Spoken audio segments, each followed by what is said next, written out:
6:12 hours, September 17, 1939, east of Brest-Litovsk, Eastern Poland. Oberlieutenant Karl Weiss was 26 years old and already running late. He stood ankle-deep in wet grass beside a dirt road that cut through low farmland and scattered birch trees. The sky was a dull gray, the sun still low, and the air smelled of fuel and churned soil. To the east, artillery thudded at irregular intervals. Each impact arrived a second later as a vibration underfoot. Weiss checked his wristwatch again. 06:12. The attack was scheduled for 06:30. Behind him, 6 armored half-tracks sat in a staggered column, engines idling. Their silhouettes were boxy and angular, with sloped steel sides and open troop compartments covered by canvas rolls. White Balkenkreuz markings stood out against dark gray paint already streaked with mud. They were Sd.Kfz 251 Ausführung A, medium armored personnel carriers. Each weighed just over 9 tons, ran on a Maybach HL-42 engine producing 100 horsepower, and could reach 53 kilometers per hour on roads. They were not tanks. They had no turret. Their armor was thin, 8 to 14.5 millimeters, enough to stop small arms and shell fragments, but not anti-tank fire. Yet Weiss trusted them more than he trusted tanks. He climbed onto the running board of the lead vehicle and leaned into the open side. Inside, 10 Panzergrenadiers sat on wooden benches, rifles between their knees. They wore steel helmets and carried Carabiner 98K rifles, a pair of MP-38 submachine guns, and a single MG-34 mounted on a pintle at the front of the troop compartment. 5 minutes, Weiss said. No dismount until the signal. The men nodded. No one spoke. At 06:17, the engines revved higher. The column tightened. The drivers checked their steering brakes, essential for half-tracks, which turned by braking the track on one side while the front wheels angled. The system was demanding. Poor timing could snap a track or throw the vehicle sideways. At 06:21, Weiss jogged forward to the road bend and scanned the terrain through binoculars. The objective lay 1.2 kilometers ahead, a Polish infantry position dug into a low ridge overlooking the road. Reconnaissance from the night before had identified 2 machine gun nests, shallow trenches, and at least one 37mm Bofors anti-tank gun. Tanks would draw fire. Infantry on foot would be cut down crossing open ground. That was why Weiss had been given half-tracks. The problem the Wehrmacht had to solve. In 1939, Germany's army was fast but not balanced. Panzer divisions could punch through enemy lines with concentrated armor and radio coordination. But once tanks advanced beyond artillery range, they needed infantry to secure ground, clear resistance, and protect their flanks. Traditional foot infantry could not keep up. Marching troops arrived exhausted and late. Trucks were faster, but unarmored, vulnerable to even rifle fire. The solution was mechanized infantry that could move with tanks, not behind them. The Sd.Kfz 251 was the answer. Developed in the mid-1930s by Hanomag and Bussing NAG, the half-track combined wheels and tracks to balance speed, off-road mobility, and mechanical simplicity. The front axle steered like a truck. The rear tracked suspension distributed weight and reduced ground pressure, allowing movement over mud, snow, and plowed fields where wheeled vehicles bogged down. Most importantly, it carried infantry under armor. Not heavy armor, just enough. But enough changed everything. 06:30, the advance begins. At exactly 06:30, Weiss raised his arm and chopped it downward. The column moved. The half-tracks accelerated along the dirt road, then fanned off into the field in a loose wedge. Spacing was 20 meters between vehicles, close enough for control, far enough to avoid a single artillery burst disabling multiple carriers. At 0634, the first Polish rounds came in. Rifle fire snapped overhead. Tracers streaked low across the field. Weiss ducked instinctively, then forced himself upright. He needed to see. Bullets struck the sloped armor with sharp metallic cracks. The sound was distinct, loud, but reassuring.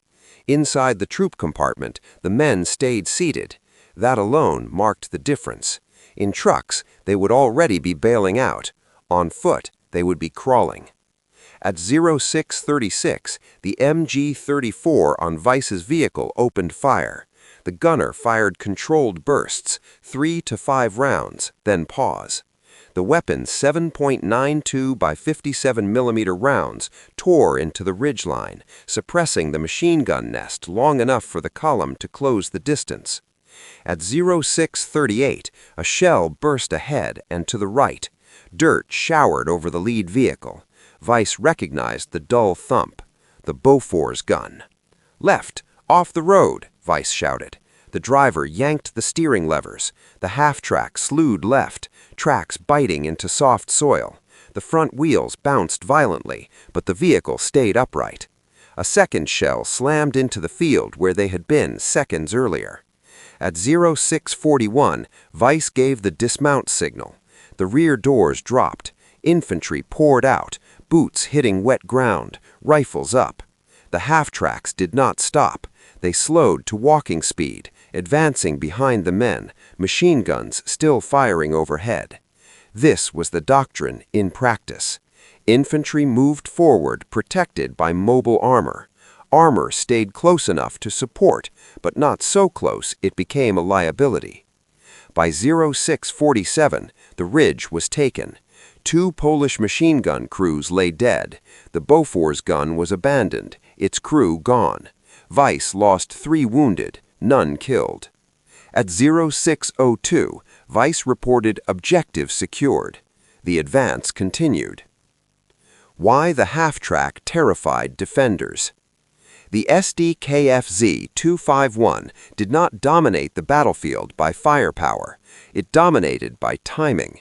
Defenders expected infantry to advance slowly, constrained by terrain and fatigue. They prepared fire plans accordingly. Machine guns were sighted to sweep open ground over minutes, not seconds. Half-tracks collapsed that timeline. Infantry appeared suddenly, close, coordinated with armor and artillery. Defensive fire came too late or from the wrong angle.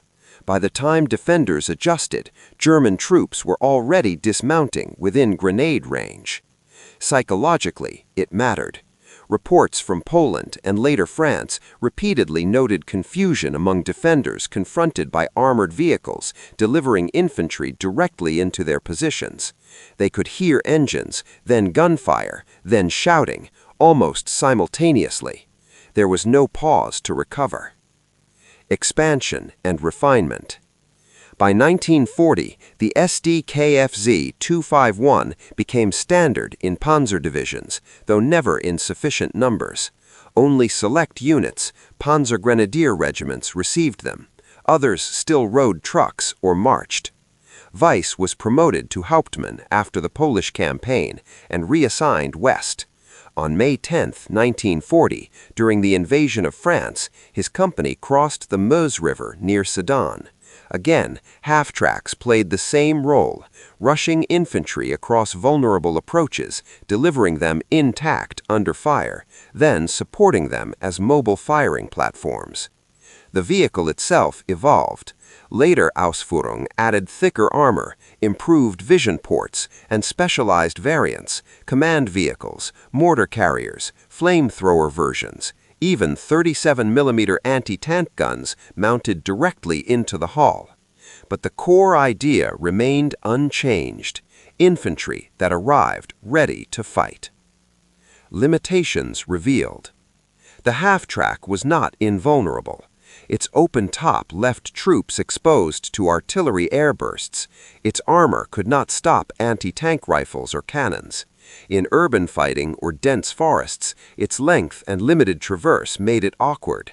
Maintenance was demanding, tracks wore quickly, steering brakes required constant adjustment, fuel consumption was high, over 50 liters per 100 kilometers under combat conditions. And above all, numbers were never enough. Germany produced roughly 15,000 Sd.Kfz 251s during the war. The Soviet Union produced 100,000 armored vehicles of various types. The United States produced tens of thousands of half-tracks and APCs. By 1941, on the Eastern Front, Weiss saw the limits firsthand. A new war, same vehicle. On June 22, 1941, at 3:15 a.m., German artillery opened fire across a front stretching hundreds. War documentary. 1408 hours, July 3, 1941. West of Minsk, Belarusian SSR. By mid-afternoon, the road had dissolved into ruts and dust. Hauptmann Karl Weiss stood braced in the open troop compartment of his Sd.Kfz 251, one hand gripping the steel rim, the other holding binoculars.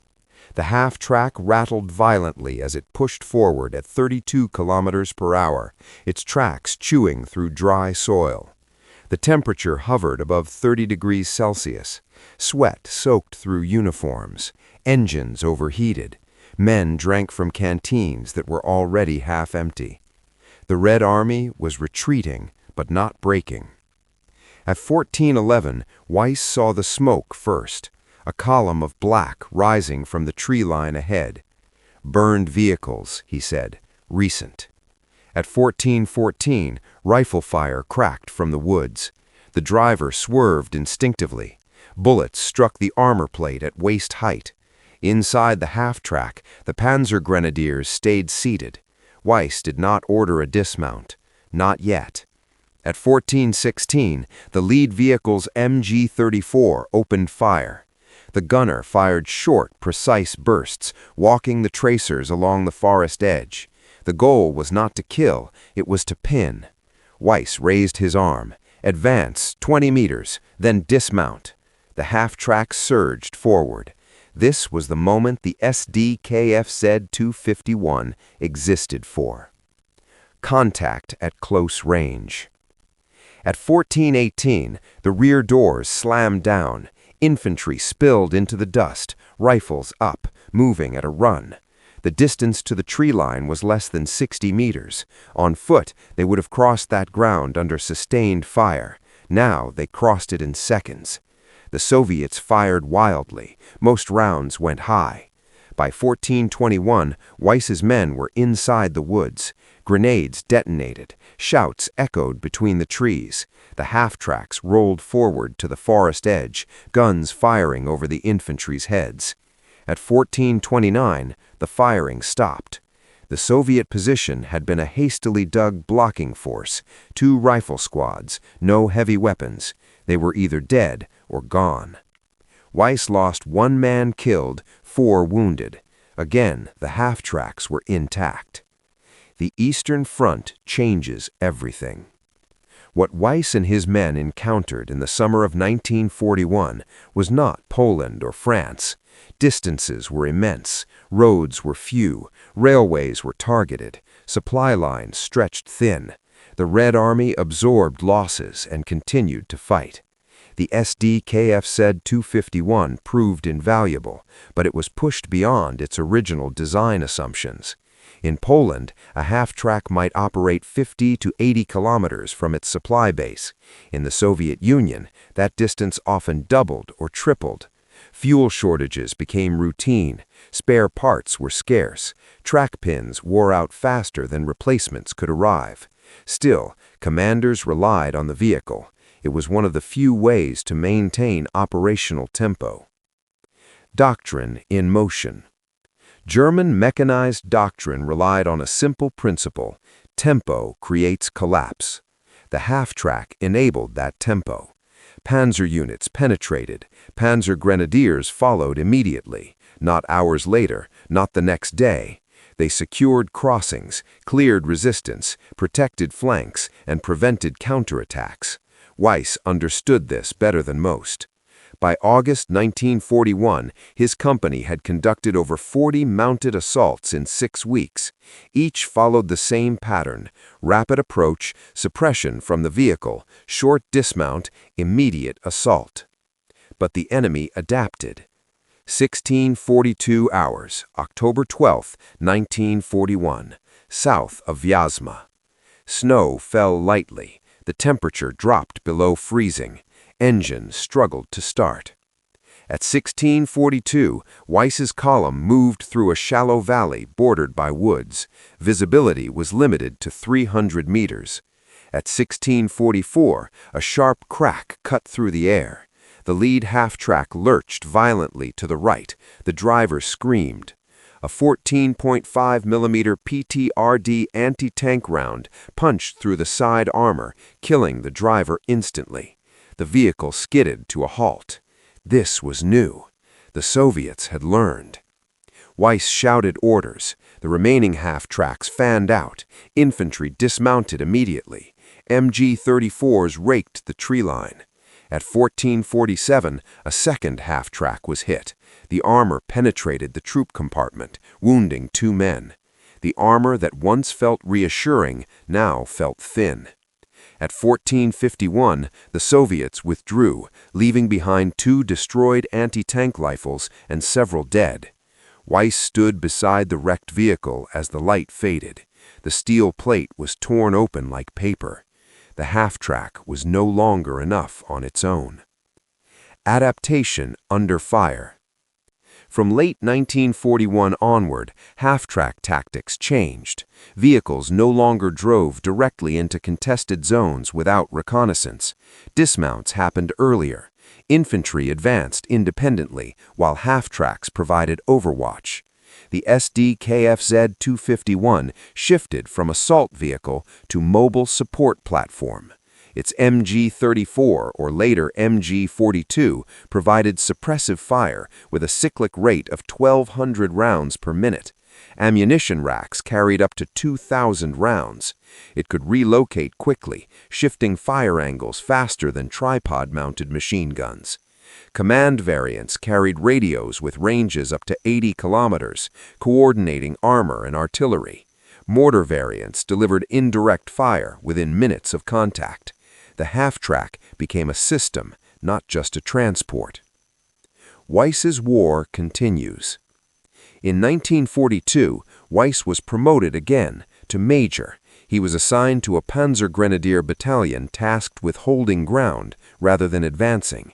This was not the war he had trained for. Defensive fighting exposed every weakness of the Sd.Kfz 251. Fuel shortages immobilized vehicles. Air superiority shifted. Soviet artillery targeted concentrations of armor relentlessly.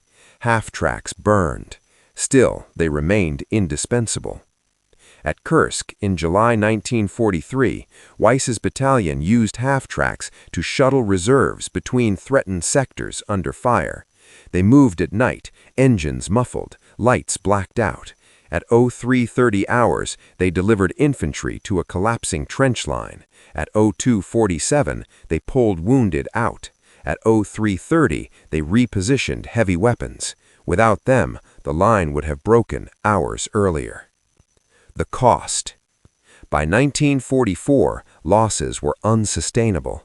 Weiss's original company from 1939 no longer existed. Most of its men were dead, wounded, or missing. Half-tracks were cannibalized to keep others running. Some units mounted wooden panels or scavenged armor plates for added protection. None of it was enough. At Normandy, Allied air power devastated German mechanized units. Half-tracks moving by day were spotted and destroyed within minutes. The very mobility that once made them lethal now made them targets. Weiss was wounded by shrapnel in August 1944 near Falaise. He survived. Many did not. The end of the road. In April 1945, Weiss surrendered near the Elbe. He was 32 years old. The war was over. The Halftrack, once the embodiment of speed and coordination, sat rusting along roadsides, burned-out hulks marking the retreat. But its influence did not end there. Legacy beyond defeat. After the war, armies studied what had worked. The lesson was clear. Infantry needed armor, not tanks, not trucks, something in between. The Sd.Kfz 251 influenced post-war armored personnel carrier design across the world. The U.S. M3 Halftrack, BTR series, and later fully tracked IFVs all followed the same principle: protected mobility for infantry. Weiss, released from captivity in 1948, studied engineering. He later taught military history, focusing on mechanized doctrine, not ideology, not politics, but systems. He wrote no memoir, but the vehicle he fought from reshaped modern warfare. The most feared vehicle was never the tank. It was the one that brought soldiers to the fight, fast, protected, and together. War documentary. 0932 hours, November 18, 1944. Training area, Münster Lager, British occupation zone, Germany. The Halftrack no longer carried markings. Its gray paint was chipped and faded, the Balkenkreuz scrubbed away with wire brushes months earlier. The engine still ran, unevenly, coughing blue smoke into the cold air. Frost clung to the grass around the test field. Major Karl Weiss stood with his hands in his coat pockets, watching from a distance of 20 meters as British officers circled the vehicle. One knelt to examine the track assembly. Another peered into the open troop compartment, tapping the armor plate with his knuckles. 8 millimeters, one of them said. Sloped, enough for small arms. Weiss said nothing. He was here as a technical advisor, nothing more. At 0941, a British sergeant climbed into the driver's seat and started the engine. The Maybach coughed, then steadied. The Halftrack rolled forward, turning smoothly, tracks clattering against frozen ground. Even now, it moved well. A weapon studied by its enemies. By late 1944, the Sd.Kfz 251 was no longer a weapon of war. It was a specimen. Captured vehicles were shipped to proving grounds in Britain, the United States, and the Soviet Union. Engineers measured armor thickness, suspension geometry, engine output. Tacticians reviewed after-action reports. Infantry officers climbed into troop compartments and imagined how it would feel under fire. The conclusions were remarkably consistent. The vehicle was not revolutionary because of its armor or speed. It was revolutionary because it solved a problem everyone else had underestimated: how to move infantry without breaking cohesion. Weiss listened as officers debated turning radius, maintenance hours, fuel efficiency. None of them talked about fear. None mentioned what it meant to hear bullets strike steel instead of flesh. That part did not appear in reports. From Blitzkrieg to standard practice. In the immediate post-war years, militaries across the world reorganized. The tank remained decisive. Artillery remained dominant. Air power reshaped battlefields. But infantry doctrine changed permanently. No modern army planned to send riflemen forward unprotected again. The Americans refined their half-tracks and then replaced them with fully tracked armored personnel carriers.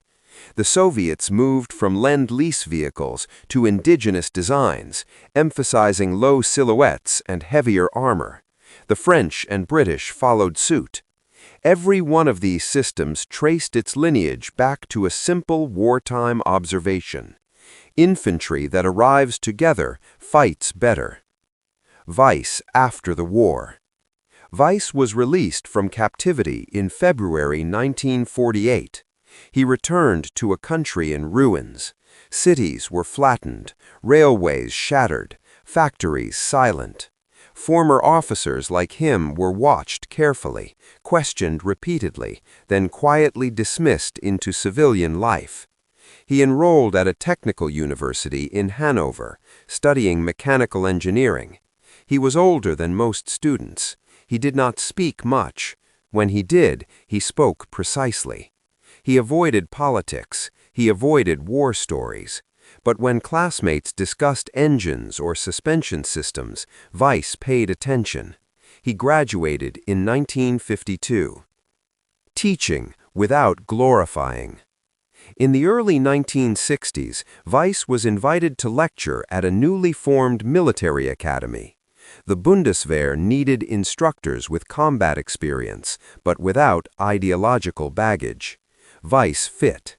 He taught mechanized infantry doctrine, not victories, not heroics, process.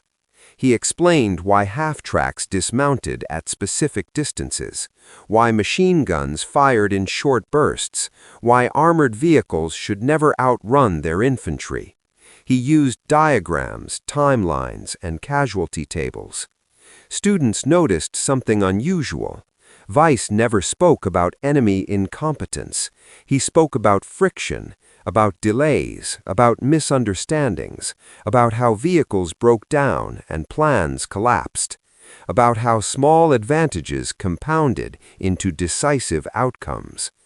The Sd.Kfz 251 featured heavily, not as a symbol of German ingenuity, but as a case study in applied design.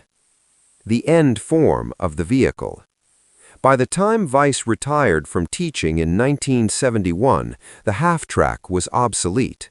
Modern infantry fighting vehicles carried autocannons, radios, night optics, and thick armor. They were faster, heavier, deadlier.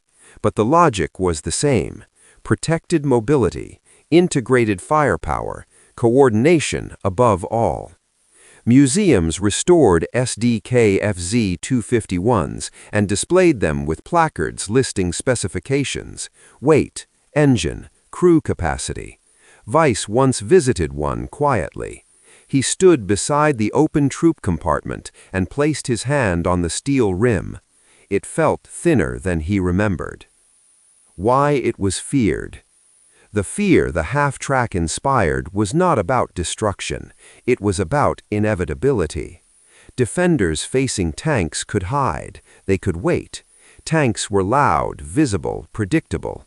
Infantry arriving on foot could be delayed, broken, pinned. But mechanized infantry arrived on time. They did not pause at the edge of the battlefield. They did not need hours to reorganize. They dismounted close, attacked immediately, and pressed forward without waiting for orders that might never come. That speed denied defenders choices. That denial broke resistance. The enduring lesson. Modern armies still teach it. Technology matters, armor matters, firepower matters, but cohesion matters more. The Sd.Kfz 251 was not perfect. It burned, it broke, it killed its crews when hit. Yet it changed how wars were fought, not by being the strongest, but by being present at exactly the right moment. War documentary. 11:06 hours, May 4th, 1978. Munster, Lower Saxony, West Germany. Karl Weiss walked slowly across the museum courtyard. He was 65 years old. His hair was gray, his posture slightly stooped. He wore a plain coat and carried no identification beyond a folded admission ticket in his pocket. No one recognized him. No one needed to. At the center of the courtyard stood a restored Sd.Kfz 251 Ausf D, elevated on concrete blocks. Its paint was factory correct. The tracks were new.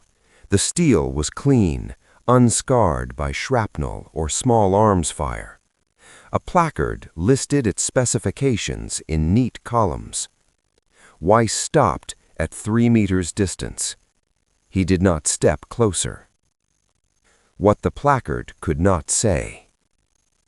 The placard explained the vehicle's role in mechanized warfare. It mentioned Blitzkrieg. It mentioned troop capacity. It mentioned speed. It did not mention fear. It did not mention the sound of bullets striking armor inches from a man's spine.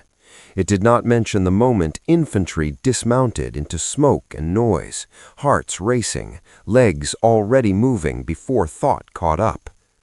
It did not mention that for a brief period in the war, this machine made infantry faster than the enemy's ability to react. That detail existed only in memory. The half-track's true impact. By the late 20th century, historians largely agreed on one point. The Sd.Kfz 251 did not win the war for Germany. It did something more subtle and more enduring. It changed expectations. Before the war, infantry movement was constrained by human endurance. After the war, that assumption vanished. Every modern army accepted that infantry must arrive protected, coordinated, and ready to fight immediately. That expectation reshaped doctrine, procurement, and training. Armored personnel carriers became non-negotiable. Infantry fighting vehicles followed. Mechanized formations became standard. The half-track was the hinge. From steel to systems. Modern militaries often speak of systems, networks of vehicles, sensors, weapons, and communications. The Sd.Kfz 251 was an early system in physical form. It connected tanks to infantry.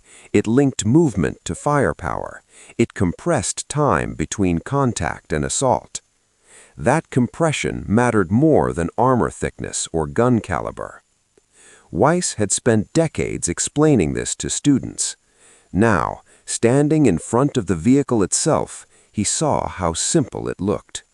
Too simple, perhaps. A war remembered differently.